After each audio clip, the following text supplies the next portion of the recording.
தயவு பதிவு 8 வடலூர் சமரச சுத்த சன்மார்க்க சத்திய ஞான சபை தத்துவ விளக்கம். சத்திய ஞான சபை தத்துவ விளக்கம். Temple of divine wisdom. நூலாசிரியர் தயாநிதி சுவாமி சரவணானந்தா, திண்டுக்கல். திருச்சிற்றம்பலம். அருட்பெரும் ஜோதி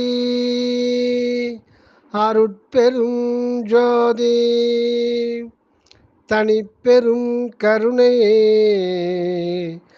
அருட்பெரும் ஜோதி.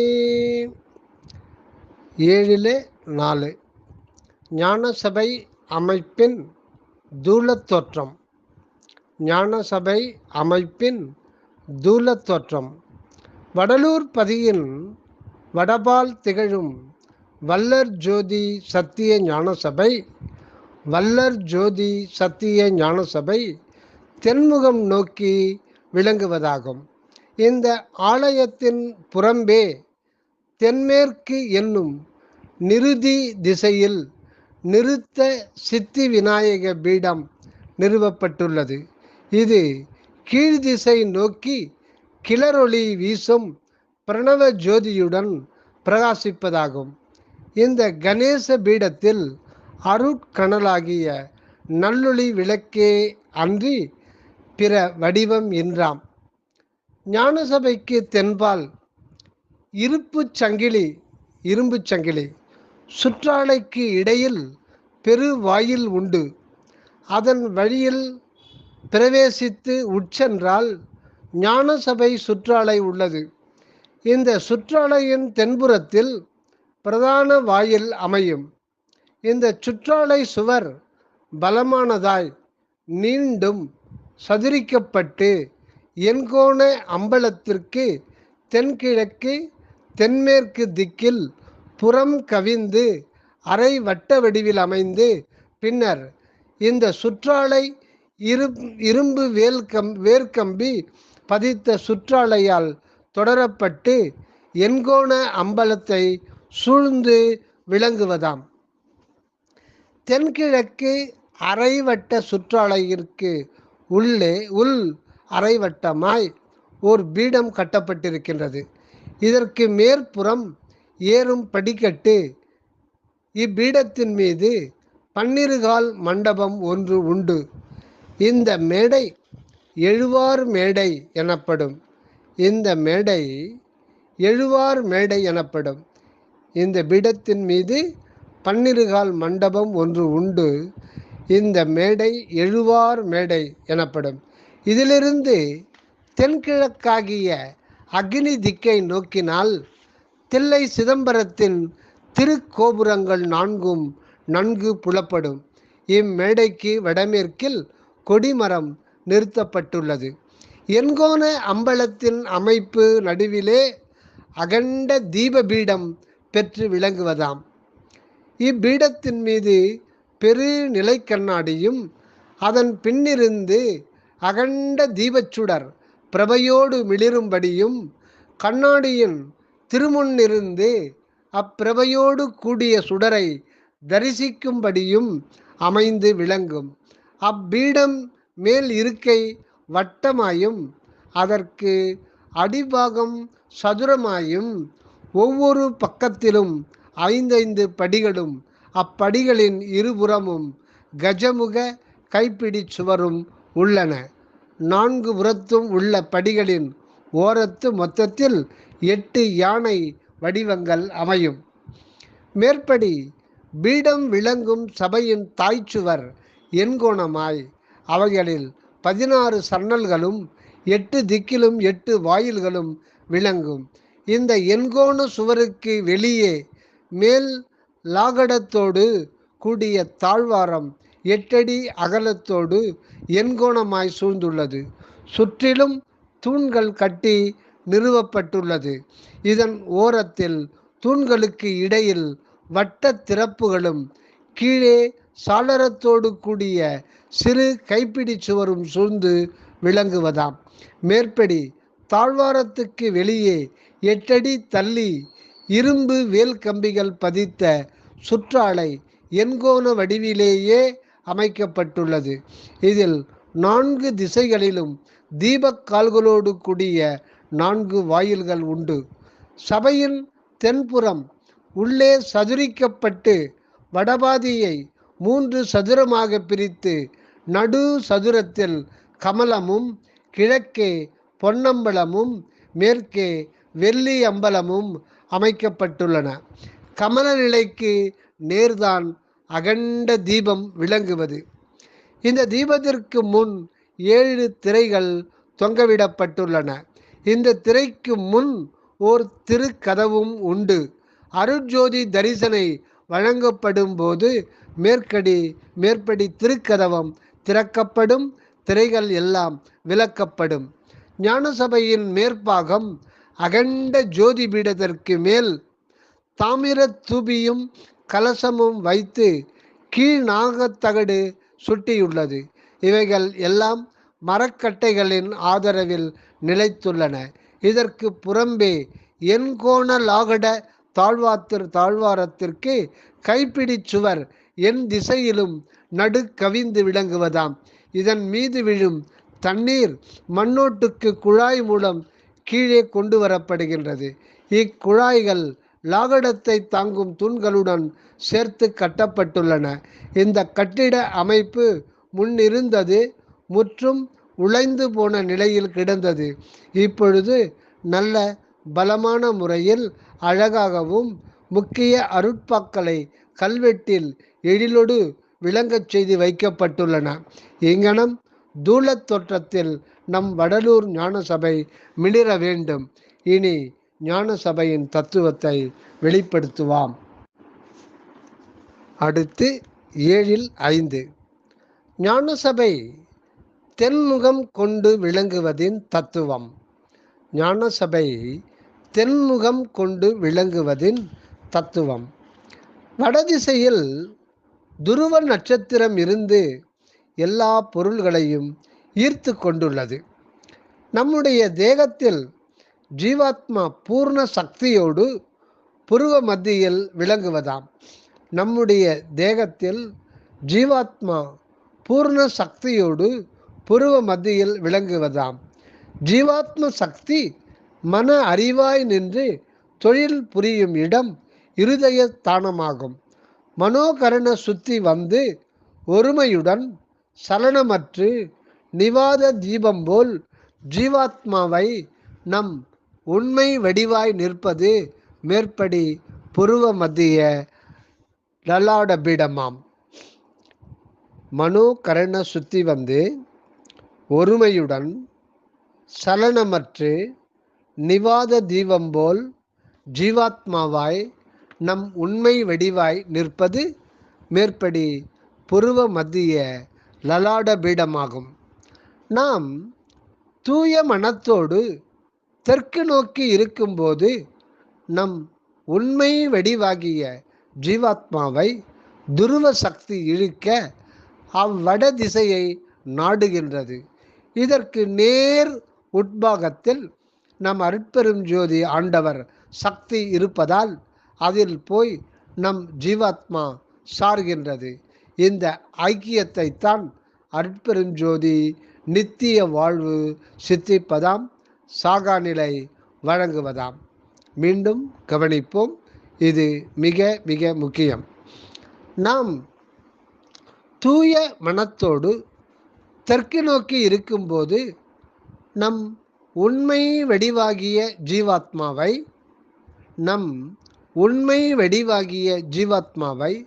துருவ சக்தி இழுக்க அந்த வடதிசையை நாடுகின்றது. இதற்கு நேர் உட்பாகத்தில் நம் அருட்பெரும் ஜோதி ஆண்டவர் சக்தி இருப்பதால் அதில் போய் நம் ஜீவாத்மா சார்கின்றது. இந்த ஐக்கியம்தான் அருட்பெரும் ஜோதி நித்திய வாழ்வு சித்திப்பதாம், சாகா நிலை வழங்குவதாம். இது குறித்து சாகா கலா அனுபவம் வழங்கும் நம் சத்திய ஞான சபை தென்முகம் கொண்டு விளங்குவதாம். இந்த தத்துவத்தை தெரிவிக்காமல் உருவாக்கி காட்டப்பட்டது நம் நடராஜ வடிவங்களும் தட்சிணாமூர்த்தி வடிவங்களும் ஆம். அடுத்து திசைகளும் அனுபவ சித்தியும். திசைகளும் அனுபவ சித்தியும். மேற்கண்டபடி 1 தென் திசை சாகாகல அனுபவத்தை வழங்குவதாய் குறிக்கப்படும். 2 வடக்கு நோக்கி தியானம் செய்யும்போது நம் மனோகரண ஜீவாத்ம சக்தியை துருவ நட்சத்திரம் நேரே ஈர்க்கின்றது. வேறு திசைகளில் கொஞ்சமும் அசைய விடாமல் மனதை ஓர்மையுடன் நிலைக்கும்படி செய்கின்றது. ஆதலால் முதலில் தியானாதி நிஷ்டை பழகும்போது வடக்கு நோக்கி இருந்து சாதிக்க வேண்டுமென யோக ஞான நூல்கள் கூறும். எனவே வடக்கு திசை கரண சுத்தி அனுபவத்தை வழங்குவதாக குறிக்கப்படும். இது மிக முக்கியமானது. தியானம் எந்த திசையை நோக்கி ஆரம்பத்தில் செய்ய வேண்டும் என்பதை இங்கு சுவாமிகள் குறிப்பிடுகின்றார். 2 வடக்கு நோக்கி தியானம் செய்யும்போது நம் மனோகரண ஜீவாத்ம சக்தியை துருவ நட்சத்திரம் நேரே ஈர்க்கின்றது. வேறு திசைகளில் கொஞ்சமும் அசைய விடாமல் மனதை ஓர்மையில் நிலைக்கும்படி செய்கின்றது. ஆதலால் முதலில் தியானாதி நிஷ்டை பழகும்போது வடக்கு நோக்கி இருந்து சாதிக்க வேண்டும் என யோக ஞான நூல்கள் கூறும். எனவே வடக்கு திசை கரண சுத்தி அனுபவத்தை வழங்குவதாக குறிக்கப்படும். அடுத்து 3 நாம் கீழ்திசை நோக்கி மேற்படி தியானாதிகள் செய்யும்போது நமது ஜீவாத்ம சக்தி இடது கண்புறம் இழுக்கப்பட்டு இடது சுவாசமும் ஈர்க்கப்பட்டு சந்திரகலா அனுபவம் சித்திக்கின்றது. இது இக இன்பத்திற்கும் அக அறிவுக்கும் காரணமாய் இருப்பதால் இத்திசையில் இந்திர போக சித்தி உலகியன் கண் பெறப்படுவதாயிற்று. அக அனுபவத்தில் ஞான சித்தி வழங்குவதாய் உள்ளது. அடுத்து 4 மேற்கு திசை நோக்கி தியானம் செய்யும்போது நம் வலது சுவாசமாகிய பிங்களை இயக்கப்படலால் தேக சுத்தியும் உலகியல் வெற்றியும் இகத்தில் வழங்கியும் பரநிலையில் சுத்த தேகமாகிய பொன்மேனியும் ஞான தேகமாகிய ஆகாச வடிவமும் அளிப்பதுமாம். ஆகவே இத்திசை ஸ்வர்ண சித்திக்கு உரியதாய் விளங்குகின்றது. அடுத்து 7-6 வடலூரின் பெயர் பொருள் விளக்கம். வடலூரின் பெயர் பொருள் விளக்கம். நம் சத்திய ஞானசபை திகழும் வடலூர் பதிக்கு 4 திருப்பெயர்கள் வழங்கப்பட்டிருக்கின்றன. அவைகளை பற்றி நம் வள்ளல் பெருமான் தம் சத்திய ஞான சிறுவிண்ணப்பத்தில் குறிப்பிட்டு உள்ளதாவது: உத்தர ஞான சித்திபுரம் என்றும் உத்தர ஞான சிதம்பரம் என்றும் திருவருளால் ஆக்கப்பட்ட ஆக்கச்சிறப்பு பெயர்களும் பார்வதிபுரம் என்றும் வடலூர் என்றும் உலகியலால் குறிக்கப்பட்ட குறிப்பு பெயர்களும் பெற்று விளங்குகின்ற தெய்வப்பதி என குறித்துள்ளார் நம் வள்ளல் பெருமான். மேற்படி 4 திருப்பெயர்களும் நம் அறிவு பீடத்தின் 4 திசைகளிலும் விளங்கும் சக்தி சித்திக்கு காரணமாகத்தான் அக அனுபவத்தால் பெற்று வழங்கப்பட்டது என்பதை ஈண்டு எடுத்து காட்டி விளங்க வைப்பாம்.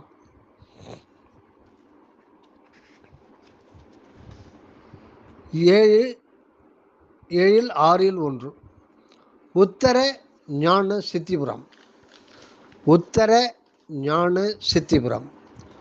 உத்தர ஞான சித்திபுரம் என்பது யாது எனில், உத்தரம் என்பது பூர்வ நிலைகளை எல்லாம் தனக்கு உட்படுத்தி அவற்றிற்கு மேலாய் விளங்குவதால் முடிந்த நிலையை குறிப்பதாம்.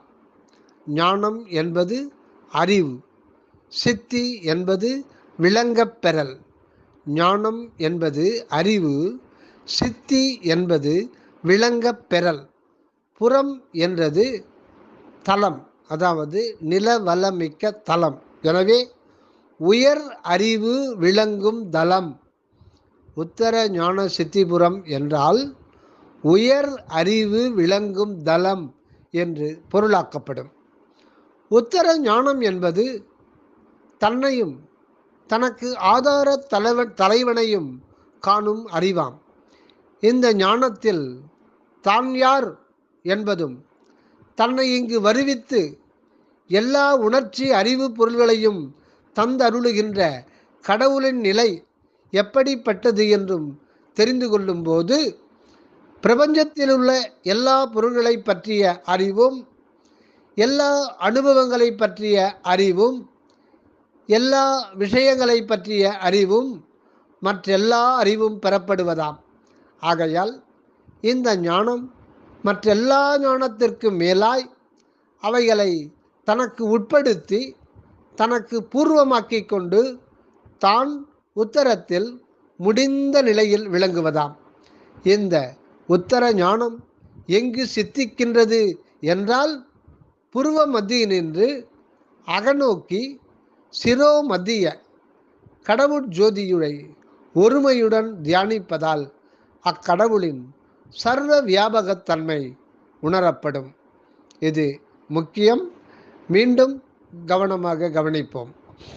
இந்த உத்தர ஞானம் எங்கு சித்திக்கின்றது என்றால் புருவ மத்தியினின்று அகநோக்கி உள்ளே சிரோ மத்திய, அதாவது தலை நடுவில் சிர நடுவில் கடவுட்ஜோதியை ஒருமையுடன் தியானிப்பதால் அக்கடவுளின் சர்வ வியாபக தன்மை உணரப்படும்.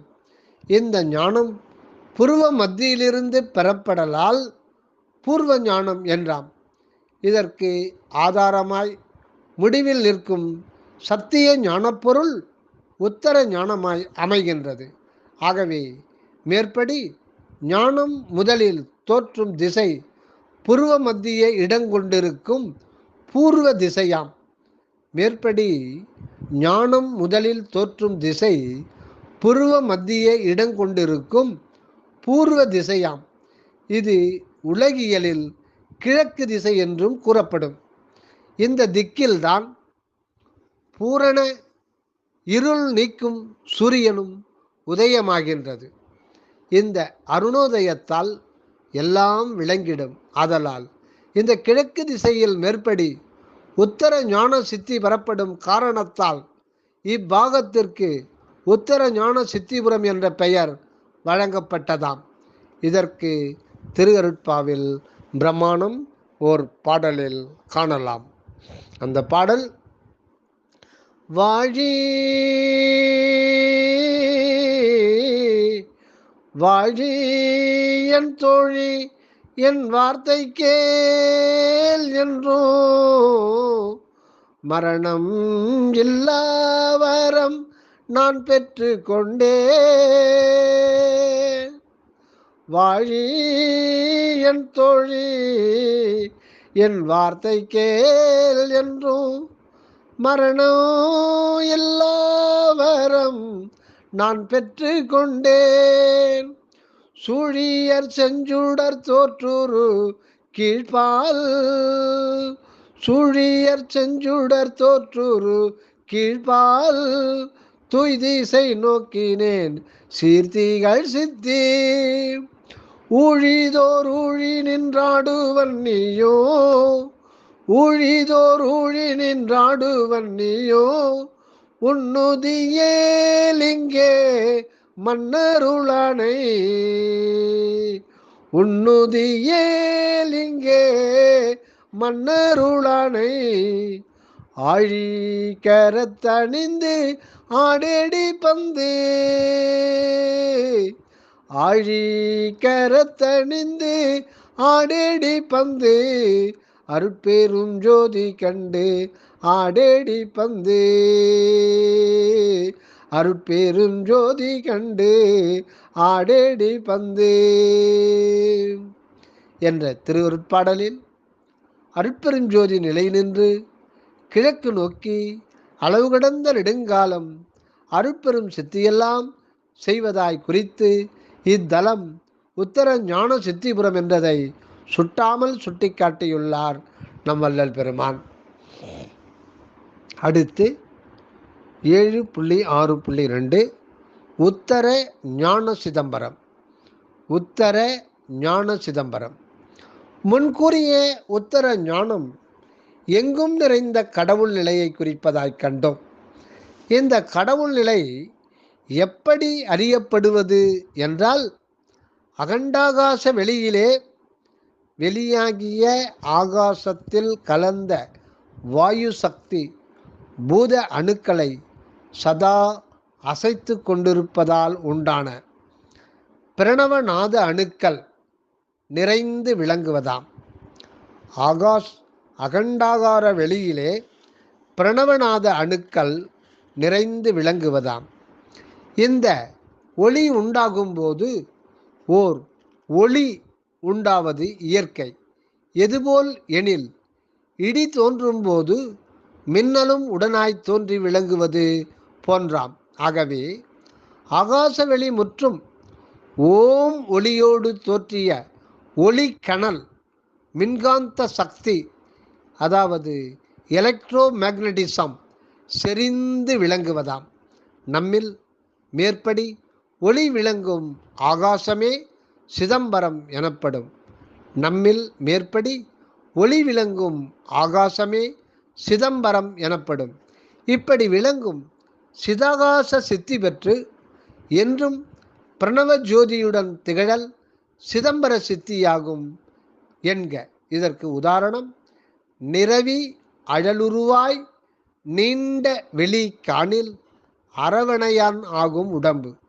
நிரவி அழலுருவாய் நீண்ட வெளிகாணில் அரவணையான் ஆகும் உடம்பு. அவைக்குறள். இதன் பொருள், ஆகாச வெளிமுற்றும் அழல் வண்ணமாய் கண்டால் திருமாலுடைய வடிவம் நமக்கு கிடைக்கும் என்பதாம். திருமால் என்பது வாயு. நம் சரீரத்தில் 10 வித நாமத்துடன் தோன்றி தொழில்படுகின்ற வாயுவின் தத்துவத்தை திருமாலின் தசா அவதாரங்களாக தத்துவ சித்தி கற்பனா கதை தோற்றுவிக்கப்பட்டுள்ளது. இந்த வாயு ஆகாசத்தில் கலந்த சலன சக்தியாய் பிரணவநாத ஜோதியுடன் திகழ்வதை மகாவிஷ்ணு பிரணவநாதத்தை குறிக்க சங்கும் ஜோதியை குறிக்க சக்கரமும் ஏற்று நிற்பதாகவும், இதன் சர்வ வியாபகத்தன்மையை குறிக்க விஷ்ணுமயம் ஜகத் விஷ்ணுமயம் ஜகத் எனவும் மொழியப்படுகின்றது. ஆகவே பிரணவநாத ஜோதி வெளியை கண்டபோது எங்கும் நிறைந்த வாயு சக்தியை குறிக்கும் விஷ்ணுத்துவம் சித்திக்கும் என்பதை மேற்படி ஞானக்குரலால் அவ்வை ஞானக்குரலால் நன்கு தெரிவிக்கப்பட்டது. இக்கருத்தை விளக்குவதற்காக சிதம்பர தலத்தில் நடராஜ சந்நிதியில் தில்லை கோவிந்தன் அரிதியில் புரிவதாய் உருவாக்கி காட்டப்பட்டுள்ளது. இதன் உண்மை, சிதம்பரமாகிய ஜோதி வானிலே வாயு சக்தியாகிய விஷ்ணு கலந்து அபின்னா சக்தியாய் என்றும் சுகநிலையில் இருப்பதாம். இதுவே சிதம்பர சித்தி எனப்படும். நம் சொத்த சன்மார்க்கத்தில் மேற்படி சிதம்பர வெளி பிரணவ ஜோதியோடு மட்டும் அன்றி, அந்த பிரணவத்திற்கு உட்பொருளாகிய அருட்பெரும் சக்தியோடும் கூடியதால் எங்கும் நிறைந்த வெளி அருட்பெரும் ஜோதிமயமாய் கண்டுகொள்ளுதல் கூடும். ஆகாச வெளியை அழல் ஒளி வண்ணமாய்க் கண்டு பிரணவ ஜோதி வடிவம் சித்திக்கப் பெறுவது பூர்வ சிதம்பர சித்தியாய் விளங்கலால், ஆகாச வெளியை அருள் ஒளி வண்ணமாய்க் கண்டு அருட்பெரும் ஜோதி வடிவம் சித்திக்கப் பெறுவது உத்தர ஞான சிதம்பர சித்தியாய் அறிய வேண்டும். ஆகாச வெளியை அழல் ஒளி வண்ணமாய்க் கண்டு பிரணவ ஜோதி வடிவம் சித்திக்கப் பெறுவது பூர்வ சிதம்பர சித்தியாய் விளங்கலால் ஆகாச வெளியை அருள் ஒளி வண்ணமாய் கண்டு அருட்பெரும் ஜோதி வடிவம் சித்திக்கப் பெறுவது உத்தர ஞான சிதம்பர சித்தியாய் அறிய வேண்டும்.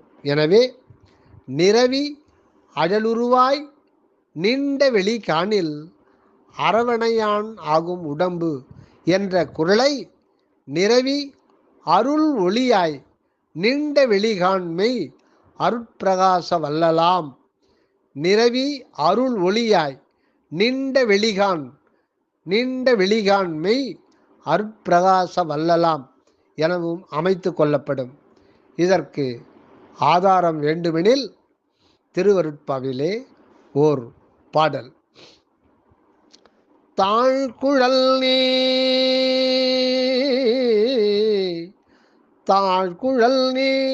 ஆண்மகன் போல் நாணமற்றம் விடுத்தே சபைக்கேறுகின்றாய் என்று உரைக்கின்றாய் தோழி. வாழ்வகை என் கணவர் தமை புறத்தணைந்தால் ஒருத்தி. வாழ்வகை என் கணவர் தமை புறத்தணைந்தால் ஒருத்தி. மால் என்னும் பேருடையால் ஓர் வளையாழிப்படையால் ஆழ்கடலில் துயில்கின்றால் மாமணி மண்டபத்தே ஆள்கின்றால் ஆண்மகனாய். அறிந்திலையோ அவரை கேழ்வகையில் அகம்புணர்ந்தேன். அவர் கருணை அமுதம் கிடைத்தது நான் ஆண்மகன் ஆகின்றது அதிசயமோ என்ற அருட்பாவால் விஷ்ணுவின் புறப்புணர்ச்சியும் அதற்குரிய அழிவற்ற பிரணவ ஜோதி சித்தியும் தம்முடைய அகப்புணர்ச்சியும் அதற்குரிய அழிவற்ற பிரணவ ஜோதியுடன் அருட்பெரும் சித்தியும் நம் வள்ளலார் குறிப்பிட்டுள்ளார். இந்த சிதம்பர சித்தி அழல் ஒளி வண்ணமாய் பொன்மயமாய் திகழலால் சொர்ண சித்தியாகவும் அது விளங்கும் மேற்கு திசையும் உத்தர ஞான சிதம்பரம் என்ற உயர் பெயர் வழங்கப்பட்டது. இதற்கு அருட்பெருஞ்சோதி பந்து விளையாட்டு பாடலில் ஒரு பாடல் பார்ப்போம். இசையாமல் போனவர் எல்லாரும் நான. இசையாமல் போனவர் எல்லாரும் நான. இரவா பெருவரும் நான் பெற்று கொண்டேன். இரவா பெருவரம் நான் பெற்று கொண்டேன். வசையாதும் இல்லாத மேற்றிசை நோக்கி.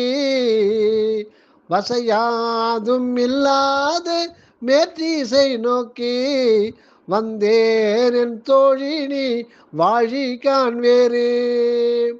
நசையாதே என்னுடை நண்பது வேண்டில். நசையாதே என்னுடை நண்பது வேண்டில்.